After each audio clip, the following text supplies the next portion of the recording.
breaking records, the rule book, and flying at more than 500 kilometers per hour, it's the one-of-a-kind CV-22 Osprey. The Osprey's top speed is twice as fast as your average helicopter. Hurlburt Field, Florida.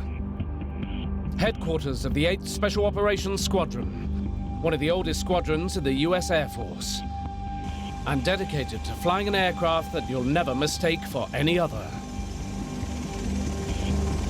Major Fernando Zapata is briefing his aircrews on tonight's crucial training mission. We'll be delivering 3 aircraft up to support the exercise up north. Not even the team working on the machines know what it is. But what they do know is that they have to get 3 Ospreys air-ready by nightfall. There's a lot of maintenance that goes in. 16 hours of maintenance for every 1 flight hour that goes in this airplane. So we got a lot of good guys that are out here every single day, you know, working their butts off, making sure these planes are good to go so we can get our flight crews up in the air safely. Staff Sergeant John Barron is the unit's go-to crew chief. He knows that being both helicopter and fixed-wing plane, the CV-22 presents a special challenge.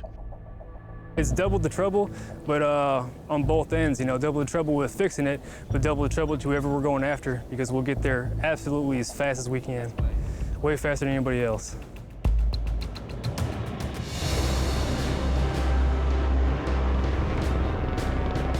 This is a machine that flies higher than a conventional helicopter, carries up to 24 combat troops, and drops them deep behind enemy lines. It needs to be very tough. The concept is simple. Out of VTOL, that's vertical takeoff and landing, the rotors become propellers, and the craft's wing give it lift. But it's also very clever.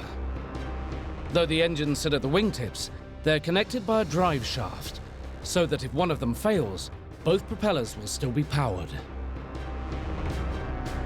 To reduce weight and increase durability, the airframe, the aircraft's body, is made of a graphite and plastic composite. Within it, there are over 300 kilometers of wires.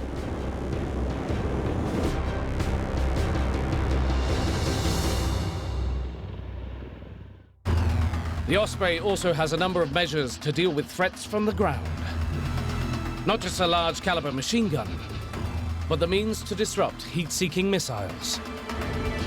Right now I'm checking the exhaust section. We have a bunch of panels inside that will disperse our heat signature. So we can't be seen from the ground pretty much. If they try to shoot something at us, then the heat signature pushes it away from the airplane and they won't be able to home in on us.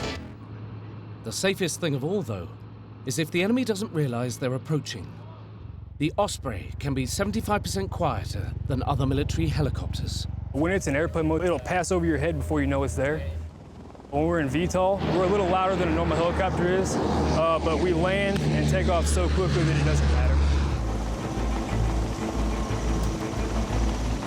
And so the Ospreys take off, one after another. For the aircrew, it's a training mission. But for the crew on the ground, that makes no difference. Against the clock, they've just sent out 3 of the world's most complex and remarkable flying machines. The best reward you get is when you see the rotors turning and you just spent 12 hours of your day working, and there they go on their merry little way, and you know that that was something you did, and it's a great feeling.